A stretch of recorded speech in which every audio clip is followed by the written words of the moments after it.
নমস্কার বন্ধুরা, ইতিমধ্যে রথযাত্রা চলে গিয়েছে, আসতে চলেছে উল্টো রথযাত্রা। মানে জগন্নাথ দেব এখন রয়েছেন মাসির বাড়িতে, আবার ফিরে আসার পালা। আর জগন্নাথ দেবের এই পূর্ণ যাত্রাকেই বলা হয় উল্টো রথযাত্রা। এই উল্টো রথযাত্রা 2026 সালে কত তারিখে পড়েছে পঞ্জিকা অনুসারে আপনাদেরকে জানাবো।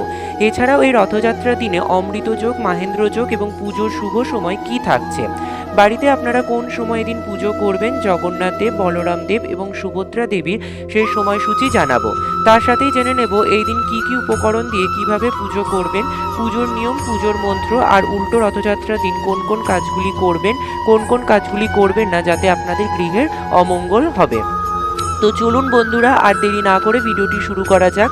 যদি আমার চ্যানেলে নতুন হয়ে থাকেন অবশ্যই চ্যানেলটি সাবস্ক্রাইব করে ভিডিওতে একটি লাইক করে শেষ পর্যন্ত সাথে থাকবেন।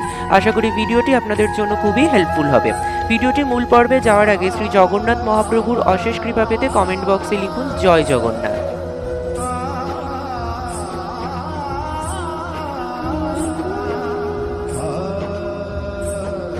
রথযাত্রার 7 বা 8 দিন পর ভগবান জগন্নাথ, বলভদ্র ও সুভদ্রা দেবীর মাসির বাড়ি গুন্ডিচা মন্দির থেকে মূল মন্দিরে ফিরে আসার উৎসব হলো উল্টো রথযাত্রা বা জগন্নাথ দেবের পূর্ণযাত্রা। এই বছর এই উল্টো রথযাত্রা কবে পড়েছে? 24শে জুলাই শুক্রবারের দিন পড়েছে এই উল্টো রথযাত্রা। এই দিন ভক্তরা আনন্দে মেতে মূল মন্দিরের দিকে রথ টেনে নিয়ে যান। উল্টো রথযাত্রায় দেবদেবী মূল মন্দিরে পৌঁছানোর পর তাদেরকে রথের ওপর সোনা বা অলঙ্কারের বেশে সাজানো হয়, যা সোনা বেশা অনুষ্ঠান নামে পরিচিত। বিশ্বাস করা হয় এই দিন পবিত্র মনে রথের দড়ি টানলে অশেষ পূর্ণ লাভ হয় এবং জীবনের সকল বাধা ও দুঃখ দূর হয়। তারই সাথে জীবনের সমস্ত বাধা বিপত্তি কাটাতে আপনারা কিন্তু এই দিন অবশ্যই জগন্নাথ মহাপ্রভু, বলরাম দেব এবং সুভদ্রা দেবীর পুজো করুন। পঞ্জিকা দেখে আপনাদেরকে জানিয়ে দিচ্ছি কবে পড়েছে উল্টো রথযাত্রা। আর ঠিক একদিন পরেই কিন্তু উল্টো রথযাত্রা, অর্থাৎ 7ই শ্রাবণ 24শে জুলাই শুক্রবারের দিন, এই দিনেই কিন্তু উল্টো রথযাত্রা পড়েছে। এই দেখুন লেখা, অমৃতযোগ থাকছে সকাল 6টা 51 মধ্যে, তার পরবর্তী সময় 7টা 44 থেকে শুরু করে 10টা 23 মধ্যে। এরপর দুপুর 1টা 2 থেকে শুরু করে 2টো 49 মধ্যে। 4টে 35 থেকে শুরু করে 6টা 21 মধ্যে। রাত্রি 7টা 47 থেকে শুরু করে 9টা 13 মধ্যে।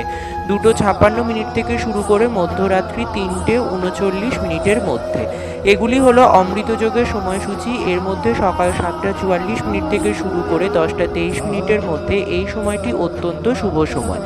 আপনারা বাড়িতে যারা জগন্নাথ দেবের পুজো করতে চাইছেন এই সময় পুজো করে নেবেন। মাহেন্দ্র যোগের সময়সূচি রাত্রি 10টা 38 থেকে শুরু করে রাত্রি 11টা 21 মধ্যে এবং এর পরবর্তীতে 3টে 39 থেকে শুরু করে ভোর 5টা 7 মধ্যে। এবারে আপনাদের বলে রাখি এই দিন আপনারা বাড়িতে কিভাবে পুজো করবেন। সকাল সকাল উঠে বাড়িঘর সমস্ত কিছু পরিষ্কার করে নিয়ে স্নান সেরে নেবেন। শুদ্ধ বস্ত্র পরে ঠাকুর ঘরে প্রবেশ করবেন। এরপরে পুজোর আসনে বাম দিকে বলভদ্র, মাঝে সুভদ্রা দেবী এবং ডান দিকে জগন্নাথ দেবকে স্থাপন করুন। প্রথমে পবিত্র হয়ে আসনে বসুন। এরপর পঞ্চামৃত দিয়ে বিগ্রহগুলিকে স্নান করান এবং পরিষ্কার জল দিয়ে ধুয়ে তারপরে মুছে নেবেন। চন্দন এবং ফুল দিয়ে সাজিয়ে দিন, অর্থাৎ যে সমস্ত ফুল অর্পণ করবেন প্রতিটাতেই কিন্তু চন্দন ছিটিয়ে নেবেন। এবারে নৈবেদ্য নিবেদন করার পালা। নৈবেদ্য হিসেবে জগন্নাথ দেবকে ফল, মিষ্টি ও অন্যান্য যে কোনো ভোগ আপনারা অর্পণ করতে পারেন। ভোগে কিন্তু অবশ্যই একটি করে তুলসী পাতা দেবেন। এরপরে আপনারা একটি তুলসী পাতা চন্দন লাগিয়ে জগন্নাথ মহাপ্রভু, বলভদ্র এবং সুভদ্রা দেবীকে নিবেদন করবেন, একটি করে তুলসী পাতা চন্দন সহযোগে। তারপরে আপনারা হাতে ফুল এবং বেলপাতা নিয়ে এই মন্ত্রটি উচ্চারণ করবেন, জগন্নাথ স্বামী নয়ন পথগামী ভবতু মে, অথবা ওম কৃষ্ণায় জগন্নাথায় নমঃ। এই মন্ত্র জপ করতেও পারেন। রথযাত্রায় জগন্নাথের এই মন্ত্র 5বার জপ করেই কিন্তু অসাধ্য সাধন হয়। এছাড়াও আপনারা এক মনে 108 বারও এই নাম জপ করতে পারেন। ফুল অর্পণ করা হয়ে গেলে ধূপ আর প্রদীপ দেখিয়ে আরতি করবেন এবং শঙ্খ বাজাবেন। পুজো শেষে অবশ্যই ক্ষমা প্রার্থনা করবেন এবং সাষ্টাঙ্গে প্রণাম করবেন। পরিবারের সকলের মঙ্গল কামনা করবেন। এইভাবেই আপনারা বাড়িতে কিন্তু উল্টো রথযাত্রার দিন জগন্নাথ দেবের পুজো করতে পারেন। এবারে আপনাদের জানিয়ে রাখি এই রথযাত্রার দিন কি কি করবেন আর কি কি করবেন না। অবশ্যই এই দিনে নিরামিষ আহার গ্রহণ করবেন, কোনোভাবে আমিষ আহার গ্রহণ করা যাবে না। অন্ন গ্রহণ করতে পারেন, তবে কিন্তু তা নিরামিষ গ্রহণ করতে হবে। কোনোভাবেই মাছ, মাংস, ডিম, মুসুর ডাল মানে আঁশ জাতীয় কোনো খাবার আপনারা খাবেন না। এছাড়াও এই দিনে কিন্তু কারোর সাথে কোনো ঝগড়া, তর্ক, বিতর্ক করবেন না, কোনো কুরুচিকর মন্তব্য করবেন না কারোর বিষয়। এছাড়াও এই দিনে কিন্তু বাড়ির বাইরে কোনো ব্যক্তিকে আপনারা ধার দেবেন না এবং নিজেও কারোর কাছ থেকে ধার নেবেন না। চিনি দান করা এই দিন অত্যন্ত অশুভ, কারণ চিনি দান করলে শুক্র গ্রহ দুর্বল হতে পারে।